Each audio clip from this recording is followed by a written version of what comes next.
Olá, alunos, especificamente do terceiro ano.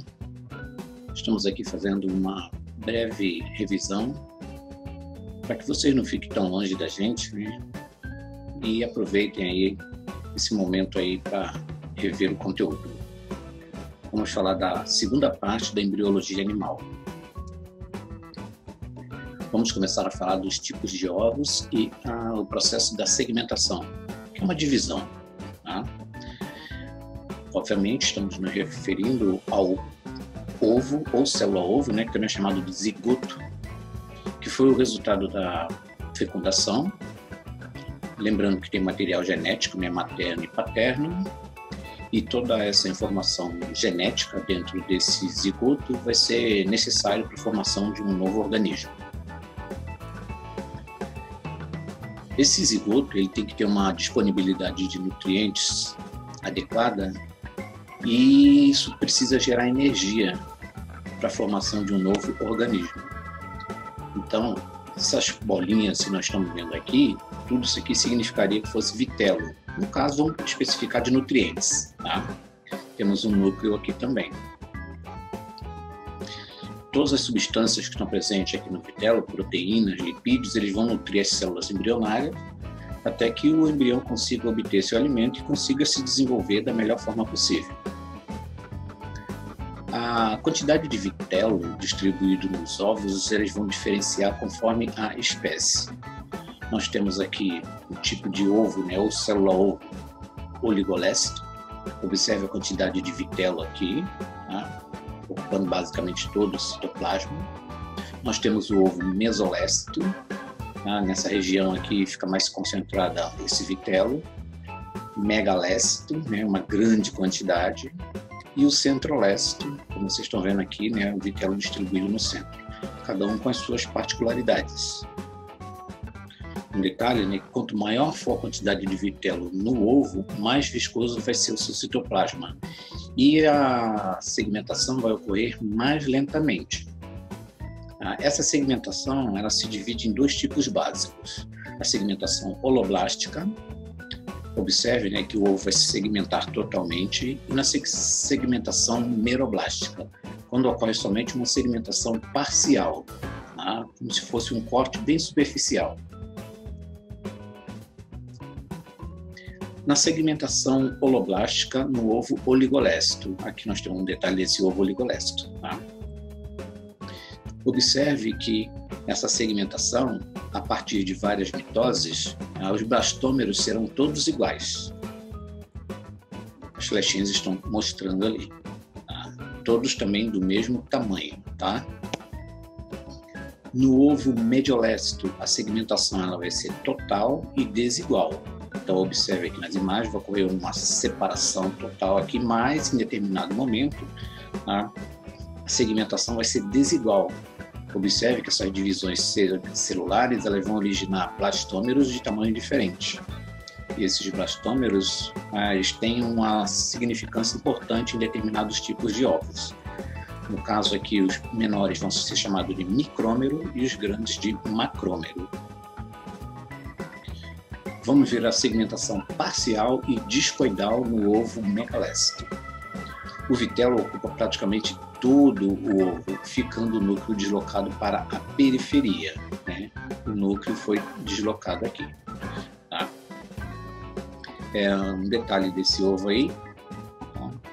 É que a segmentação é parcial e discoidal, e por ele apresentar muito vitelo, apenas parte do ovo vai sofrer uma divisão. Essa divisão, como a gente já viu ali, é parcial. Também é chamado de meroblástica. Tá? Essa segmentação é denominada discoidal por causa do disco germinativo que está na parte superior. A segmentação parcial e superficial no ovo centrolécito. Observe aqui os grãos de vitelo. Tá? O citoplasma direcionado aqui, né, para a região periférica. Nós temos no destaque aqui os núcleos e os grãos de vitelo que já comentamos. Nessa segmentação parcial e superficial nesse tipo de ovo, nós vamos ter a divisão dos núcleos. Tá? Esse núcleo vai se direcionar para a parte periférica da célula, especificamente desse ovo que está em desenvolvimento, tá? E as novas células vão ser individuais, cada uma com uma determinada característica. Vimos a música e era para fazer tipo um lembrete, né? Tem um títulozinho aqui para vocês: A Ciranda dos Ovos. Vamos lá. O ovo ligolece, mamífero vai dar. Vamos lá, mediolece, anfíbio originar. O ovo centrolece, artrópode vai dar. E o ovo megalece, ave vai formar. No primeiro e no segundo, a segmentação total. No terceiro e no quarto, ela é parcial. Beleza? Então, só para lembrar, hein? Vamos começar a falar dos anexos embrionários. Entre os biólogos, esse é um assunto importante porque existe uma corrente de pessoas que acredita que os vertebrados se originaram nas águas oceânicas. E esses anexos embrionários, eles foram muito importantes para que o processo de conquista do ambiente terrestre fosse realizado pela grande quantidade de vertebrados. Tá? Então, ocupar um ambiente terrestre, quem provavelmente chegou primeiro, plantas ou animais? Tá? Imagina-se que foram as plantas, porque as plantas tiveram que dar suporte para os animais que saíam da terra. Tá? Mas, em contrapartida, existe um grupo de pessoas que podem achar que os animais poderiam retornar sim para o ambiente aquático para se alimentar. E os primeiros animais vertebrados a conquistar parcialmente o ambiente terrestre foram os mamíferos, que se originaram de peixes diferenciados, que poderia ter acontecido uma mutação, um erro genético, alguma coisa muito diferente, e deu condições para que esses animais começassem a se locomover de dentro da água para o ambiente terrestre. Lógico, né, que houve uma parcialidade nessa conquista, porque a reprodução desses animais ainda é dependente da água. Tá? A pele muito fina e o ovo também com casca fina, seria complicado ficar fora do ambiente aquático. Aqui a gente mostra como que acontece mais ou menos uma reprodução dos anfíbios, para você ter mais ou menos uma ideia. Tá? Então vamos lá. Anfíbios se reproduz sempre dentro d'água. Tá? O abraço nupcial do macho libera os espermatozoides em cima dos óvulos que a fêmea libera, desenvolvimento indireto, que tem um girino aqui no meio, tá? Passa pela metamorfose e até chegar no indivíduo adulto. Então, os anfíbios normalmente não ficam muito distantes do ambiente aquático. Pele fina, ovo com casca fina, tá? E, obviamente, né, a resistência deles para o ambiente ensolarado não é muito aconselhável. E provavelmente os primeiros vertebrados que se libertou independente da água foram os répteis. Algumas características foram bem cruciais para isso. Né? Primeiro nós estamos vendo aqui a pele, a escama, as placas, carapaça, tá? Que protege contra o ressecamento. A reprodução, tá? Interna, com fecundação interna, numa fibra externa, tá? Que acontece também com os peixes. A respiração pulmonar também. Isso foi uma grande característica. E a característica de poder também se locomover com as quatro patas no ambiente terrestre. Tá? Um outro detalhe importante é o ovo com casca endurecida, bem diferente dos que nós falamos anteriormente. Tá? As aves vieram logo depois no conceito evolutivo, provavelmente de um grupo de dinossauros carnívoros, e isso é demonstrado através de registros fósseis. Tá? Essa aqui não é um processo que aconteceu desse jeito de forma linear. Tá? Aqui é só para a gente ter mais ou menos uma ideia do que pode ter acontecido, né, na evolução aí das aves. Aqui nós temos um réptil primitivo, nós temos uma ave também primitiva e aqui uma ave atual. Observe aqui que ocorre uma ramificação, como se fosse galhos de árvores, e não de uma forma linear. E logo em seguida, né, nós temos os mamíferos que também se desenvolveram, solucionado com o surgimento, né, dos anexos embrionários, que são essas estruturas que vão ajudar o embrião a se desenvolver. O desenvolvimento embrionário de animais vertebrados é um processo muito complexo. Exige uma grande quantidade de energia, porque dentro do útero ou dentro de um ovo é necessário que você tenha nutrientes. Tá? Então, desde o zigoto até a completa formação do organismo, milhares de divisões celulares ocorrem. E, lógico, né, vários outros estágios para o desenvolvimento de vários órgãos e partes do próprio corpo.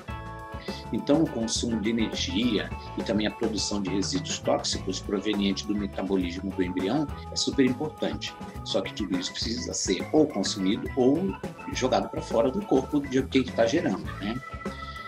Vamos pensar nos anexos embrionários. Tá?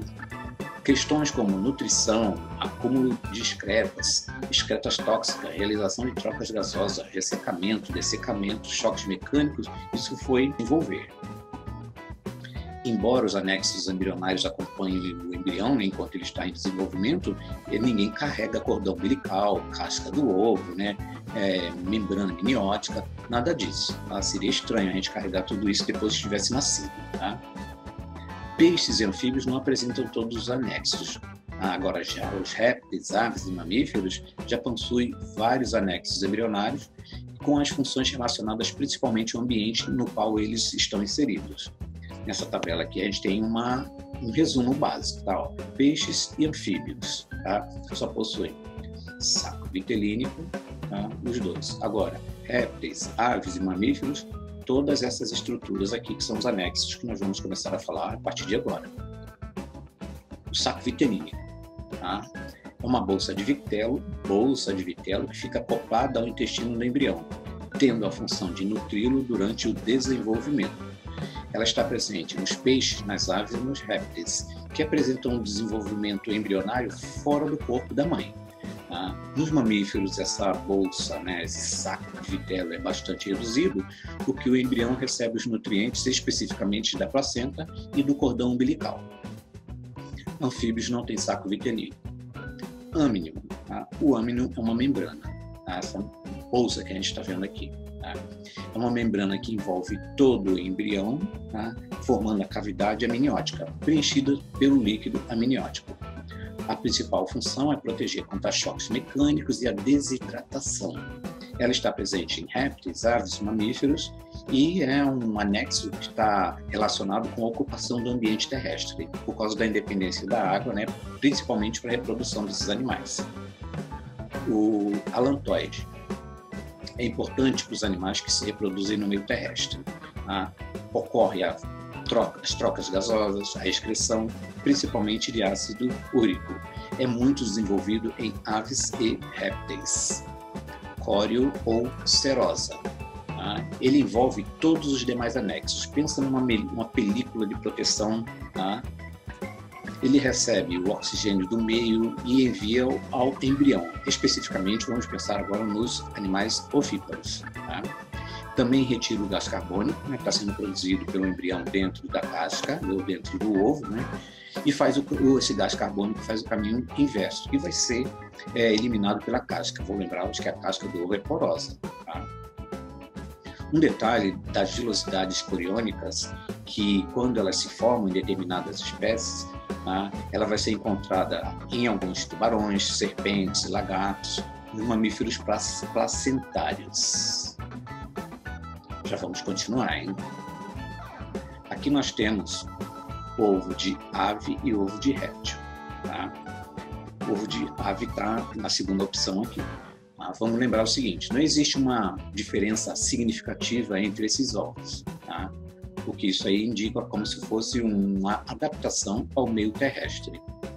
E o ovo das aves contém as mesmas adaptações para sobreviver no ambiente terrestre, tá? Que envolve também, né, uma característica dos répteis. Então, quer dizer que eles têm um parentesco evolutivo com relação a essas características. Ovo amniótico, tá? A bolsa amniótica aqui, tá? E o âmnion aqui envolvendo também, né, esse réptil. Uma revisão de algumas características aqui com relação ao ovo. Tá? Vamos lá, a gema, reserva de nutrientes, é sempre consumida durante o desenvolvimento do embrião.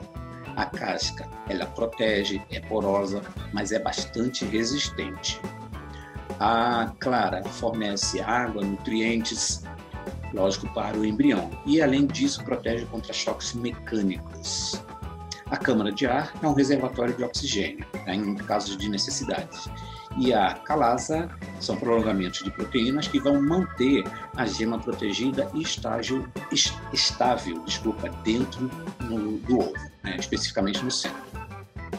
A placenta, encontrada nos mamíferos, placentários e eutérios. Algumas das principais funções: nutrição, excreção, trocas gasosas, especificamente tudo para o embrião. É importante o órgão endócrino porque produz hormônios, progesterona, a gonadotrofina coriônica, que são hormônios que estão envolvidos com a gravidez. A placenta, ela se ramifica muito, ela forma vilosidades coriônicas que se prendem ao endométrio do útero materno. A comunicação entre a placenta e o embrião ocorre sempre por meio do cordão umbilical, né? O cordão umbilical é que vai fazer a ligação de nutrientes e liberação de excretas, tudo que está acontecendo entre mãe e criança. Vamos lembrar, né, que se a mãe se alimentar de algumas substâncias ou utilizar algum tipo de drogas, isso tudo pode passar para a criança e, dependendo da fase de desenvolvimento, pode acontecer algum processo de má formação. Tá? 2 artérias e uma veia, elas estão relacionadas com o fornecimento de nutrientes e oxigênio, que vem do sangue materno, logicamente, para o embrião. E essas estruturas que eu acabei de falar, ela recebe, né, as excretas nitrogenadas e o gás carbônico, que está sendo produzido dentro do útero, especificamente. Vou lembrá-los que após o parto, o útero reduz drasticamente o seu tamanho, né? Isso vai sendo relacionado aí com a fagocitose, vai formar uma área de deslocamento e o corpo da mãe gradativamente elimina a placenta após o nascimento do bebê. É uma importante barreira protetora, porque vai impedir que algumas moléculas tóxicas entrem em contato com o embrião e em desenvolvimento. E posteriormente, né, porque a partir da fase de embrião vem o feto.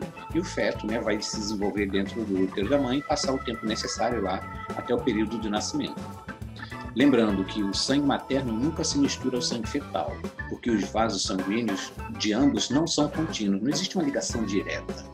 E as substâncias passam entre eles por transporte ativo ou difusão.